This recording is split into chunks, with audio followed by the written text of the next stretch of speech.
अगर आपने यूट्यूब की एसईओ करनी है तो वो भी हम इसके अंदर इंशाल्लाह आपको सिखाएंगे, ताकि आप अपनी यूट्यूब की एसईओ करके भी अपने चैनल को रैंक कर सकें। आप देख सकते हैं कि यहाँ पे जब वीडियो को रन किया तो उसके शुरू में एडवर्टाइजमेंट रन हो रही है, और ये वाला ऐड किस तरह बनाना है आपने, किस तरह आपका ये ऐड किसी के भी वीडियो चैनल के ऊपर रन कर, अगर आपने करना हो तो किस तरह आप इसका सेटअप बना सकते हैं, किस तरह आप इसको रन कर सकते हैं।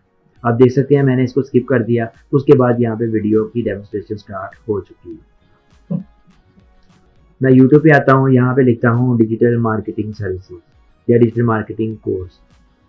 यहाँ पे मैंने एक कीवर्ड लिखा डिजिटल मार्केटिंग कोर्स। यहाँ पे आप देख सकते हैं कि डिफरेंट किस्म के लोगों की प्रोफाइल जो है वो टॉप पे आना स्टार्ट हो चुकी है। इनमें से बहुत सारे लोगों को आप जानते हैं, लेकिन एक बात बताइए कि आप यहाँ पे क्यों नहीं? अगर आपका चैनल है तो आप यहाँ पे किस तरह आ सकते हैं? आपने भी अगर डिजिटल मार्केटिंग से रिलेटेड चैनल बनाया, फर्ज कर लेते हैं कि हमारा कोर्स करने के बाद आप अपना चैनल बना के उससे अर्निंग करना चाह रहे हैं, और अपना कंटेंट जो आपने यहाँ से सीखा है उस बारे में आप लर्निंग वीडियो बना के कोई अपना चैनल रन करना चाह रहे हैं। तो यहाँ पे अपना चैनल रन करने के लिए आपको यहाँ पे उसको ऑप्टिमाइज़ करना ज़रूरी है, क्योंकि सिर्फ यहाँ पे चैनल बना लेना ही सारी बात नहीं है, यहाँ पे उसको ऑप्टिमाइज़ भी करना है ताकि ज़्यादा से ज़्यादा लोग आपके चैनल को विज़िट कर सकें। जब ज़्यादा लोग विज़िट करेंगे तो व्यूज़ बढ़ जाएंगे, व्यूज़ बढ़ेंगे तो आपकी अर्निंग ऑलमोस्ट बढ़ जाएगी।